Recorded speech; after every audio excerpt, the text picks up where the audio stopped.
Let's go. Time to grind, get inside your mind. Yeah, we working overtime. That's the only way to climb. We gon' make it in our prime. Signing on the dotted line, cashing checks left and right. That's the way I'm living life. I feel alive when I got a goal in sight. Chip away, I gotta fight. Ain't nobody else in sight. Man, I think I see the light. Yeah, that shit is so bright. Follow me, I got the guide. See you on the other side, son. Ain't nobody know what I've been through. What is going on, everyone? And in this video, I'll be giving you my UFC Vegas main card predictions for the upcoming event taking place this Saturday, July 15, 2023 out of Las Vegas, Nevada, the UFC Apex, Holm versus Bueno Silva. Obviously, it's going to be hard for this card to compete with the previous one. I don't think anyone's really expecting that. So with that being said, enjoy the fights.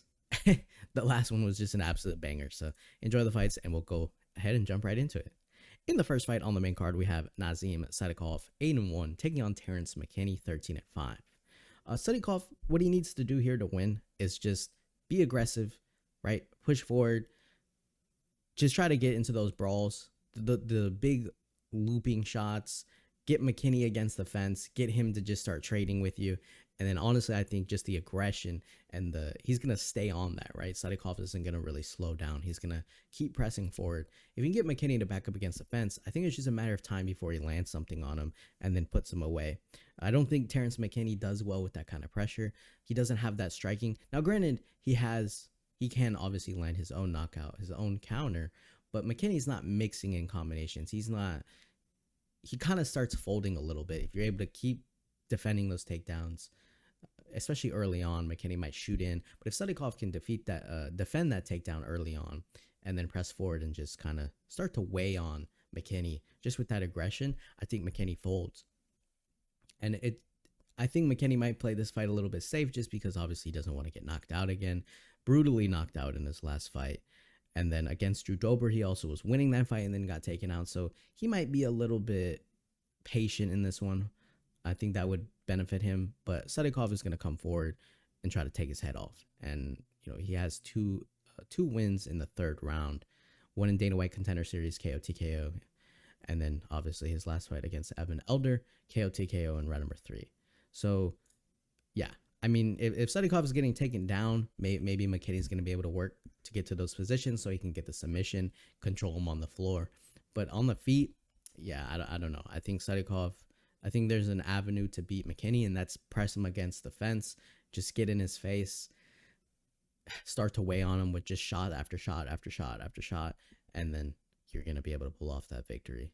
Unless McKinney can do something early on. And that's the other thing, too, is both guys, you've seen him be clipped before, but McKinney, I don't know.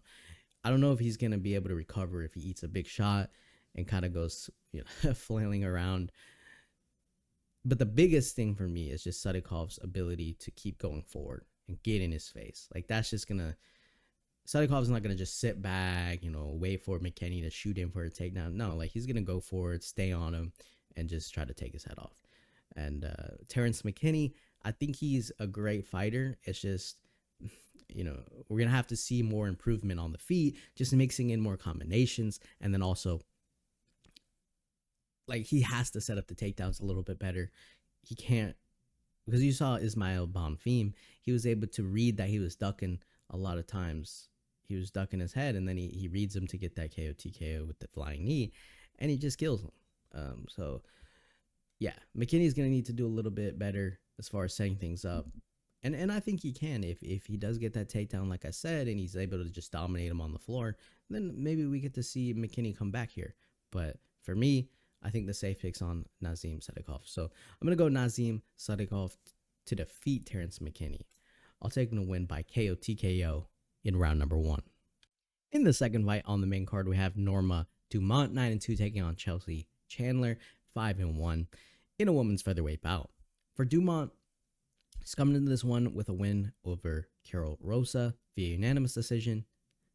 Pretty much every fight that she's winning in here is a unanimous decision or split decision. So she's definitely a decision fighter, low volume. She's not necessarily putting up unbelievable significant strike numbers on her opponent. She also is able to mix in some takedowns here and there. She also can be taken down, as we saw against Macy Chiasson. She got taken down 6 times in that fight. And she landed a little bit more significant strikes, but obviously the control went to Tyson. She lost a split decision. Aspen Ladd, she defeated her, a unanimous decision. That was a 5-round fight, and she doubled the significant strikes, 65-33, and got one takedown. She's not like the most impressive fighter, I would say. It's not like she's dominating her opponents. Oh my God, it's so crazy. But she's able to kind of just mix in some of her striking. She starts a little bit slow, but I think she's probably going to hit harder than Chandler, right? So when she does land, it's pretty good. She can control her opponents against the fence. She can also work to see if she can try to get a takedown. Now, Chandler has pretty good, as we saw in her last fight, she has pretty good reversal skills too. So I think Chandler will be able to handle herself in the grappling. Could cause some trouble. Maybe Chandler, we'll have to see who's the better grappler here. But obviously Dumont, just being able to slow the fight down, land some good leg kicks, push her up against the fence. If she can start putting together those combinations early on, I think she definitely will have the more power than Chandler. It's just whether or not Chandler is able to reverse the position in the grappling, or who knows, maybe even get her own takedown, and then go from there, see if she can work to some. I mean, it was a pretty dominant ground and pound that she showed in her last fight. And again, if Chandler can light her up on the feet early on, not start slow, maybe she can get the fight to the ground somehow, reverse the position and work her ground and pound. Or maybe she's just a better striker on the feet. But for me, Dumont, she's had more fights inside the UFC. She's gone the 5 rounds before, so she's been in a 5-round fight. She's lost via split decision. She got taken out by Megan Anderson in her first fight, KO TKO. But again, in her previous fight, she knows how to win, right? She knows how to win a decision. She knows how to mix in that grappling. And it's just whether or not Chandler, I think, is going to be able to reverse that or just show that she's dominant. But again, it's one of these fights where it could go to split decision either way. Or maybe we see Chandler just absolutely dominate her. I don't know, right? And so it's kind of, I don't know. It's sketchy to go off of one fight for Chandler and just say like, oh, she's going to go out there and destroy her. Because I think Dumont has shown that she knows how to win a decision.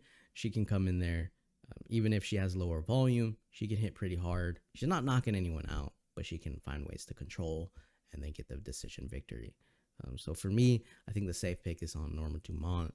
And maybe I'm wrong. Maybe Chandler goes out here and shows like, hey, I'm a finisher, reverses the position, and just starts absolutely crushing her on the floor with ground and pound. But I think Norma Dumont can roll to a decision here. So I'm going to go with Norma Dumont to defeat Chelsea Chandler. I'll take her to win by decision. In the third fight on the main card, we have Albert Duraev, 16-4, taking on Jung Young Park, 16-5. So pretty close records for both these guys in a middleweight bout. I really like Jung Young Park just because he's definitely able to outlane his opponents. I liked his fight against Eric Anders, so he's fought some decent guys in the division already.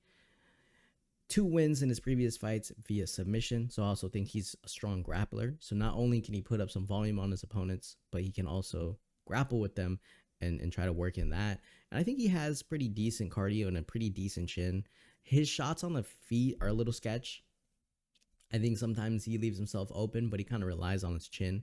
And then at the same time, he can, we saw that against Gregory Rodriguez, where at moments he was actually winning that fight and then he gets taken out. But pretty solid chin. I would say all around a pretty decent fighter, right? He can strike on the feet, he can put up some good volume, land some hard shots, eat some hard shots, and then he can also mix in the grappling. He knows how to submit guys, take them down. So it's a pretty good, decent fighter all around, Jung Young Park. Now for Albert Duraev, he's coming in this fight. He's coming in with a win over Chidi Njokuani via split decision. That was a pretty decent fight. Got 2 takedowns. I really think that's kind of what separated them in that fight.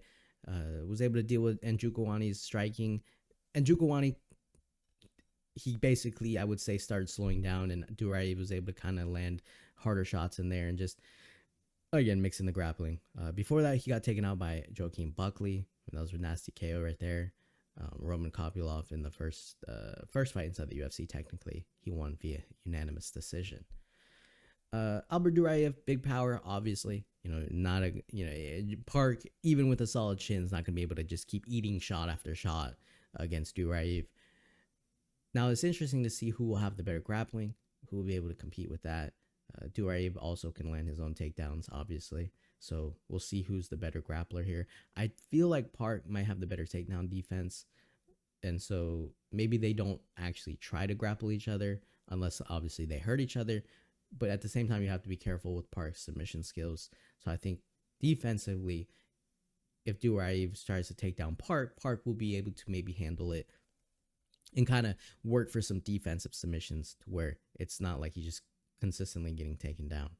Duraev also has pretty solid ground and pound. He's not going to just lay on you. He's definitely going to try to drop some bombs. Duraev is also going to come forward. He's going to try to land those hard shots. Pretty good low kicks. Both guys, I would say, have pretty solid cardio. Obviously, that goes out the window if they're just throwing down and defending each other's takedowns and all that. But I would say both guys aren't like gassing out in like 2 minutes. And then Duraev at the same time, I think he showed a pretty solid chin. So outside of the Buckley fight. But this is why I think this fight is going to be pretty entertaining, because both guys, they're going to come forward. They're going to be able to trade with each other.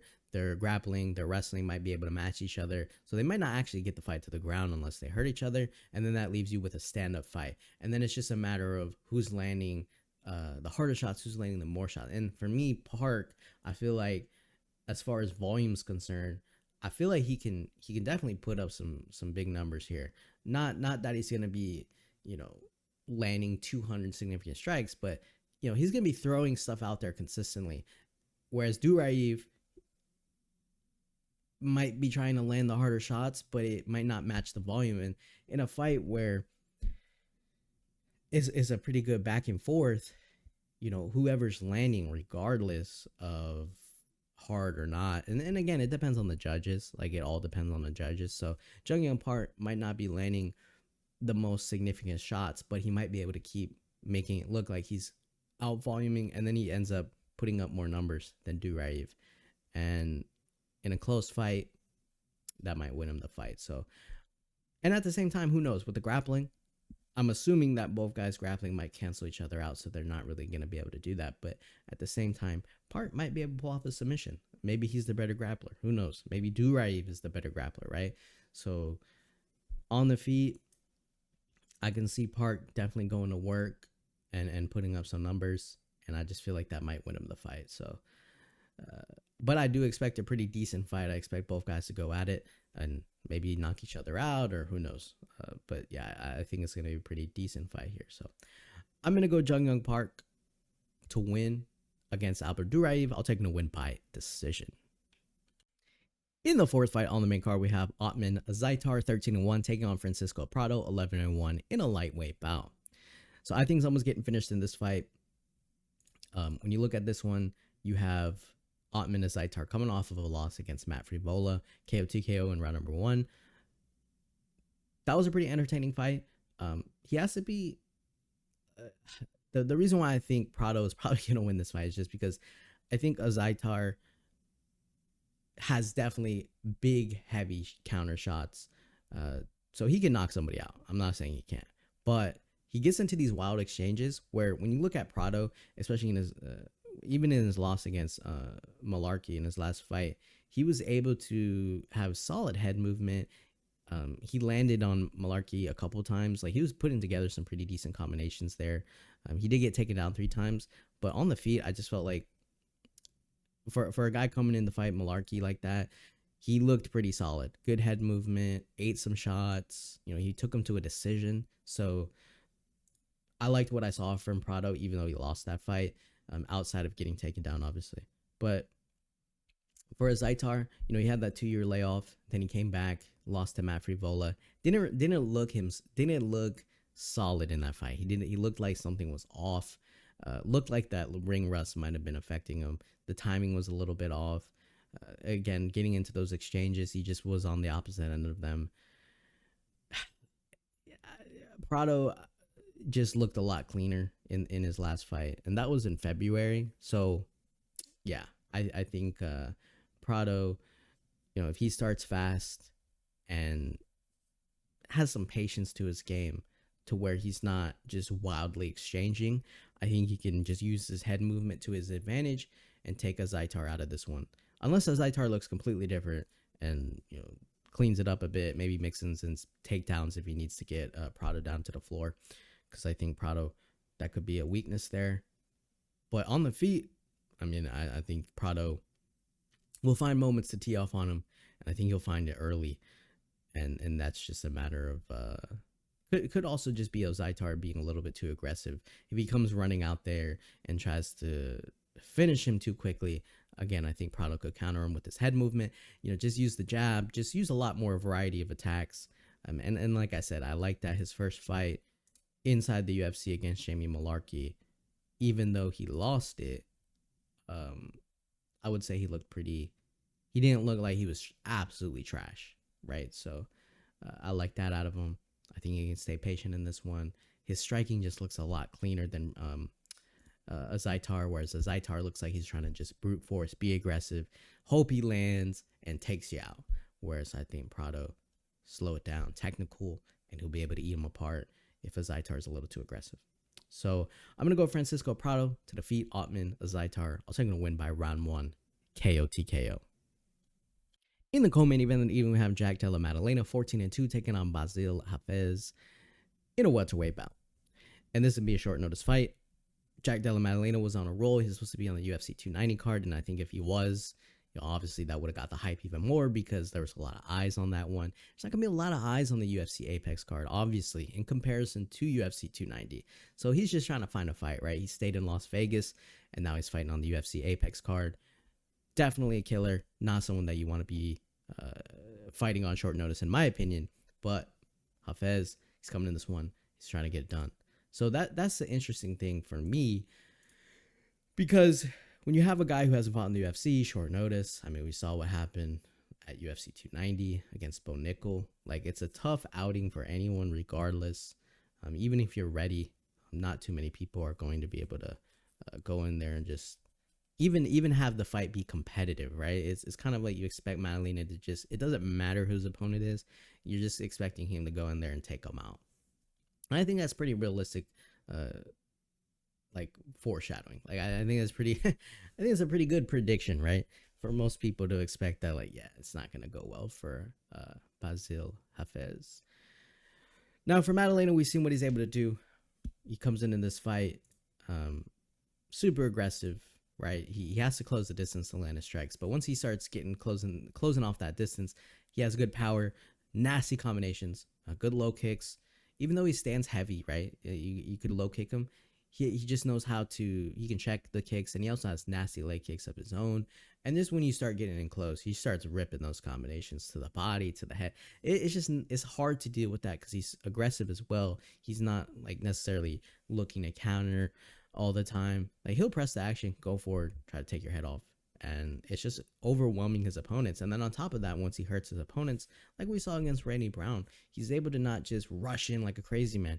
He'll find that moment to go in there, and he'll pull off a submission via rear naked choke, right? So he's not jumping on you and just hoping for the best. Like, he'll take his time, he'll be patient, and he'll look for the kill. Like, should I go for the submission? Should I jump on you to land the ground and pound? So when you have a fighter like that, just very smart, very intelligent, and it's very dangerous, right? Because he's picking his shots. He knows what he's doing to the moment of, like, some fighters early on might try to rush him, like, oh, I knocked him down, let me jump on. Even in that chaos, he's able to find let me take his back, because that's the better thing I should do here versus jumping in on him in full guard and trying to land some ground and pound. And so you always like to see that. And when you're taking out people like Randy Brown, Danny Roberts, Ramazan, Meave, I mean, that's pretty solid to get 3 finishes like that inside the UFC. So it's definitely Jack Della Maddalena. This is a lose for him, because he beats this guy who's third opponent. Okay, right? That's what you're expected to do. And if you don't beat him, then it's like, who is Bassil Hafez, and like, how did he do that, right? But then at the same time, it's like, it's a short notice fight. It's your third opponent. Chalk that one up as a loss, and it's like, that might not ever happen again, right? So it just sucks for Jack Della Maddalena, but at the same time, for him, hopefully he can go in there to get the finish. So let's talk about Bassil Hafez. Obviously, he hasn't been in the UFC, so you have to go back and look at a lot of his other fights. For me, I think Bassil's Hafez is probably going to try to go in there and get the takedowns going. If not immediately, honestly, he might really try to go in immediately, get the takedown. Good grappling. So, yeah, I mean, he's not going to want to stand up and trade with Maddalena. Now, obviously, Hafez, he has pretty good counters. I think he has pretty heavy hands, but he's not mixing into combinations, whipping to the body. He's not going to do all that. So, he might be able to counter Maddalena if Maddalena just goes in there like a too aggressive, maybe gets caught off guard or something and just bombs on him or something. But most likely Bassil Hafez should probably try to get the fight to the ground. See if he can dominate Maddalena on the floor, work in his grappling, pull off a submission, and do all this fairly quickly. Because I expect Maddalena to get right in there, get in his face, and not let up on anything, and just try to kill him. So with that being said, again, is all that going to happen for Bassil Hafez, or is Maddalena going to go in there and just try to, like, he's pissed off, right? He just wants to fight. It's just his third opponent. He just wants to get in there and then fight somebody else, get a better name. He wasn't able to fight on UFC 290. And so, yeah, I mean, he's going to be pissed off. He's going to go in there and he's going to try to kill him. Like, I think that's pretty much. And then Hafez, he's going to try to just try not to get taken out early on, I think. He's going to try to be like, hey, you know, I deserve another shot in the UFC. So, and who knows, maybe he pulls off a submission. But yeah, I mean, I'm not going to pick against Jack Della Maddalena, just like I wasn't going to pick against Bo Nickel. So I'm going to go with Jack Della Maddalena to defeat Bassil Hafez. I'll take him to win by round 1, KO TKO. In the main event of the evening, we have Holm taking on Mayra Bueno Silva. 10-2 for Bueno Silva, and then 15-6 for Holm. In a woman's bantamweight bout in the main event, so it's going to be a 5-round fight. So this is an interesting fight because I think when you look at someone like Holm, you kind of look for, you know, she's fought everyone in the division. She's lost to the top people, had her own moment against Ronda Rousey, you know, taking out Betch Correia via the head kick, and then hasn't really done anything besides win some decisions. And you kind of know her fighting style, keep the distance, keep that side kick out there, utilize her boxing, fight to a decision, maybe mix in some takedowns. I think her takedowns, her grappling is underrated, but against better grapplers, she's probably still going to struggle against those people. And so she can put up volume. She has the cardio to do it. You know, she's not gassed out in the 5th round. She's done this before, but I don't know, it's kind of predictable as far as Holm's concerned. She's just been around so long that, like, you just kind of know what you're going to get from Holm. It's just another Holm performance, and she's able to win via decision. Unless her opponents can land more damage on her, make it more of a fight with the grappling. I think close off that distance, not really give Holm that space to kind of put up those strikes.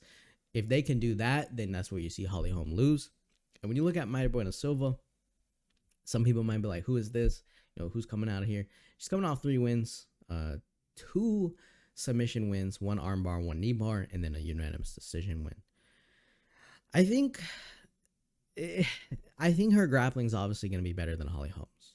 I think that's okay to say, right? Her striking, you know, she's going to need to close that distance because she's not going to be side kicking her, right? Bueno Silva wants to get in close, land some elbows, go to the body, kind of like a Muay Thai kind of thing going on there, versus Holm's boxing where, you know, she's looking to counter, constantly circling out. Bueno Silva's not going to be doing all that. She's going to try to get in her face and then land some heavy shots, which I think Bueno Silva could probably land some heavy shots. Again, she hasn't knocked anyone out, but when you start counting out people striking, then you get knocked out. Her submission game is the biggest key here, and she has 5 rounds to basically grab a hold of Holm and put her into an exchange where she can pull off the armbar, the knee bar, and a kind of choke, right? She can pull off these things, and she has, 3 wins by armbar, her last one by knee bar, which is a very quick submission, right? It only takes a couple seconds to lock the knee bar in, and then your opponent's tapping out. So Bueno Silva has to close off the distance, go after land some pretty hard leg kicks, try to take the movement away of Holm, and try to get a hold of her. And I think if she can get a hold of her, I don't feel like Holm's going to be able to get out of that. I think Bueno Silva will be able to submit her. It's just whether or not we see a classic Holly Holm performance of her constantly circling out to where Bueno Silva is not really able to get a hold of her. Because I obviously wouldn't look for Holm to even engage in the grappling in this one, because you're fighting someone who can, obviously land some pretty dangerous submissions. And Holm, I think she's going to look to put on that classic decision victory, possibly counter Bueno Silva pretty big and put up the numbers on her. Maybe she tries to look for a finish, but I think Bueno Silva will be able to handle herself in close. And like I said, I think Bueno Silva has to get a hold of her to win, and Holm has to stay away from her and just put on that classic decision victory if she wishes to beat Bueno Silva. So with that being said,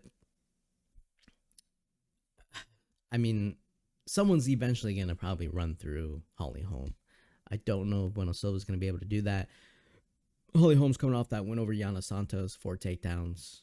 She lost to Ketlin Vieira, beat Irene Aldana.